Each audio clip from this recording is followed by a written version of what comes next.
Hello students, welcome to रोशन की class YouTube channel. दोस्तों, आप सभी का आज की इस सूक्ष्म शिक्षण पाठ्य योजना की वीडियो में एक बार फिर से बहुत बहुत स्वागत है। आज की इस वीडियो में यहाँ पे हम देखने वाले हैं माइक्रो टीचिंग आपका प्रस्तावना कौशल के ऊपर, क्योंकि यहाँ पे आप लोग काफ़ी दिनों से यहाँ पे साइंस का खासतौर से इस टॉपिक को आप जीव विज्ञान में भी आप लिख सकते हैं, नॉर्मल साइंस में भी आप इस टॉपिक को लिख सकते हैं। तो आप लोगों की रिक्वेस्ट के ऊपर यहाँ पे मैं आप लोगों के लिए यहाँ पे सूक्ष्म पाठ्य योजना लेके आया हूँ प्रस्तावना कौशल का। तो अगर वीडियो अच्छी लगे, ये कार्य अच्छा लगे, आप लोगों को हेल्प मिले इस वीडियो से, तो प्लीज़ इस वीडियो को लाइक जरूर करिएगा। और ऐसी वीडियो डेली बेसिस पे देखने के लिए रोशन की क्लास यूट्यूब चैनल को सब्सक्राइब कर लीजिएगा। साथ ही साथ बेल आइकन जरूर दबा के रखिएगा, जिससे मैं आप लोगों की हेल्प के लिए कोई वीडियो यहाँ पे बनाता हूँ बिल्कुल फ्री में, सारी चीज़ें आपको पता चलती रहें। तो चलिए देर नहीं करते हैं, स्टार्ट करते हैं आज की वीडियो। जिस भी पेज से आप लेसन प्लान बनाएंगे या फिर सूक्ष्म पाठ्य योजना बनाएंगे, उसके बीचों बीच इस तरीके से सूक्ष्म शिक्षण लिख दीजिएगा या फिर माइक्रो टीचिंग लिख दीजिए। दोनों में से एक चीज़ लिखिएगा, या फिर सूक्ष्म शिक्षण या फिर माइक्रो टीचिंग। नेक्स्ट आपको यहाँ पे कक्षा लिखनी है। अगर सूक्ष्म जीव के बारे में अगर बात की जाए तो क्लास 6 में भी आप पढ़ा सकते हैं, क्लास 7 में भी पढ़ा सकते हैं, क्लास 8 में भी पढ़ा सकते हैं। तो आप अपने अनुसार जिस भी क्लास में पढ़ाना चाहते हैं उसको यहाँ पे अपने अनुसार लिख लीजिएगा। नेक्स्ट आपको विषय के बारे में यहाँ पे लिखना है। तो विषय मैं पहले बता चुका हूँ, यहाँ पे साइंस का है, यानी कि विज्ञान का है। विज्ञान विषय का यहाँ पे आप सूक्ष्म पाठ्य योजना बना रहे हैं आज। कालांश अपने अनुसार भर दीजिएगा। कालांश का मतलब होता है चक्र, यानी कि पीरियड का नंबरिंग करना होता है। कालांश को ही चक्र कहते हैं, दोनों चीज़ें सेम होती हैं।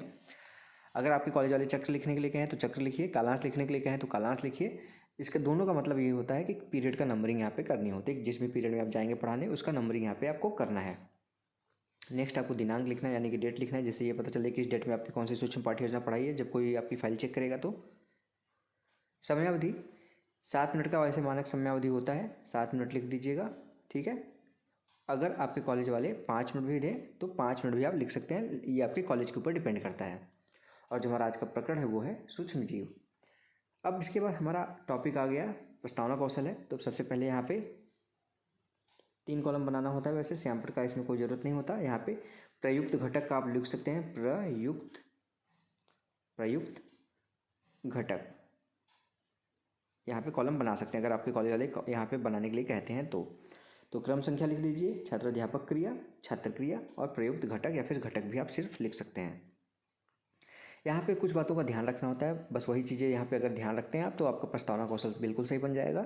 पहला कि यहाँ पे जो प्रश्न हो बहुत सरल भाषा में होने चाहिए। दूसरा, प्रश्नों में क्रमबद्धता होनी चाहिए, यानी कि पहले प्रश्न का जो उत्तर आया उससे दूसरा प्रश्न बनेगा। जैसे यहाँ पे पहले प्रश्न का उत्तर आइए उसे दूसरा प्रश्न बना दीजिए, दूसरे प्रश्न का उत्तर आइए इसे तीसरा प्रश्न बना दीजिए। इस तरीके से क्रमबद्धता होनी चाहिए। कम से कम 3 प्रश्न पूछ के अपना प्रकरण निकलवा सकते हैं। ज़्यादा से ज़्यादा 5 से 6 प्रश्न पूछा जा सकता है अपना प्रकरण निकलवाने के लिए।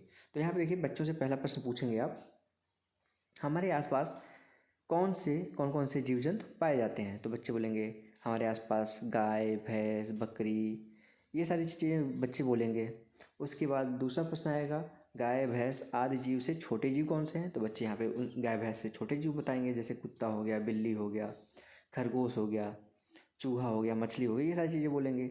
अब तीसरा प्रश्न फिर बना दीजिए इससे कि कुत्ता, बिल्ली से भी छोटे जीव कौन से हैं। तो यहाँ पे देखिए, यहाँ पे लिखा गया, ध्यान से पढ़िएगा, कीड़े लिखा गया है, कीड़े, पतंगे आदि। ठीक है, थोड़ा सा हल्का है, इसको मैंने बता दिया, कीड़े, पतंगे आदि लिखा गया है। फिर उसका चौथा प्रश्न आएगा, कीड़े पतंगों से भी छोटे जीव को आँख से जो आँख से दिखाई नहीं देते उनको क्या कहते हैं। बच्चे बोलेंगे उनको सूक्ष्म जीव कहते हैं। ठीक है, सूक्ष्म जीव कहते हैं। यहाँ पे यही चीज़ें लिखी गई हैं, सूक्ष्म जीव। जैसे सूक्ष्म जीव बोलेंगे, अपना 5वां प्रश्न पूछ लीजिए। यहाँ पे सूक्ष्म जीव के बारे में आप क्या जानते हैं, विस्तारपूर्वक बताइए। तो बच्चे विस्तारपूर्वक तो नहीं बता पाएंगे, तो ये प्रश्न हो जाएगा समस्यात्मक। जैसे समस्यात्मक प्रश्न होगा, आपको अपना उद्देश्य कथन बोलना होता है, यानी कि आपको अपना टॉपिक बच्चों को बताना है कि इस टॉपिक के बारे में बच्चों को मैं आज पढ़ाऊँगा। तो यहाँ पर देखिए लिखा गया है, बच्चों आज हम सूक्ष्म जीवों के बारे में अध्ययन करेंगे। तो बच्चों को पता चल गया कि सूक्ष्म जीवों के बारे में उनको आप पढ़ाने वाले हैं। तो ये था इतना प्रस्तावना कौशल। लेकिन अभी यहाँ पे मैंने एक बोला था कि घटक लिखना है यहाँ पे, तो वो घटक क्या लिखना होता है इसको भी मैं समझा देता हूँ आप लोगों को। इसके बाद यहाँ पे सूक्ष्म शिक्षण का यहाँ पे निरीक्षण तालिका यहाँ पे बनाना है। देखिए यही घटक है, क्रम संख्या लिख लीजिए, घटक लिख लीजिए। यहाँ पे असंतोष, संतोष, अच्छा, बहुत अच्छा, उत्तम। पहला घटक है पूर्व ज्ञान के आधार पर प्रश्न एवं कथन, यानी कि जो बच्चों के अभी पूर्व ज्ञान है उसके आधार पर प्रश्न पूछे गए हैं कि नहीं पूछे गए हैं। बच्चे अगर कक्षा 6 में पढ़ रहे हैं तो कक्षा 5 से रिलेटेड कक्षा 5 के लेवल के प्रश्न पूछे गए हैं। कक्षा 8 में पढ़ रहे हैं तो कक्षा 7 के लेवल के प्रश्न पूछे गए हैं। सरल भाषा में, जो मैंने बोला था ना कि सरल भाषा में प्रश्न होने चाहिए, तो उस लेवल के प्रश्न है कि नहीं सरल भाषा में। दूसरा यहाँ पे है प्रश्न, यहाँ पे कुछ चीज़ें मिट गई हैं, ध्यान दीजिएगा। अगला देखिएगा, निरंतरता विहीन प्रश्न कथन। तो निरंतरता विहीन प्रश्न कथन आपने पूछा है कि नहीं पूछा है, कि आपसे मैंने बोला था कि यहाँ पे क्रमबद्धता होनी चाहिए, यानी कि प्रश्नों में क्रमबद्धता होनी चाहिए। पहले प्रश्न का जो उत्तर है उसे दूसरा प्रश्न बनेगा, दूसरे प्रश्न का जो उत्तर है उसे तीसरा प्रश्न बनेगा। तो निरंतरता रखा गया है, इसमें आपने रखा है कि नहीं रखा है प्रश्नों में। उसके बाद साधनों व युक्तियों की उपयुक्तता, यानी कि आपने कोई चार्ट बना के ले गए हैं, आप उसको दिखा के कुछ प्रश्न पूछ रहे हैं, कोई मॉडल बना के ले गए हैं, उससे रिलेटेड कोई प्रश्न पूछ रहे हैं, तो उचित संकेतक का प्रयोग कर रहे हैं प्रश्न पूछने में कि नहीं कर रहे हैं। जो छड़ी आती है उससे बोर्ड पे आप कुछ प्रश्न लिख रहे हैं तो उसको दिखा के पूछ रहे हैं कि नहीं पूछ रहे हैं। तो सभी प्रकार के यहाँ पे युक्तियों का प्रयोग आपने किया है कि नहीं किया है, ये यहाँ पे लिखना है। फिर उसके बाद पाँचवा है पाठ्य उद्देश्य से प्रासंगिक प्रश्न कथन।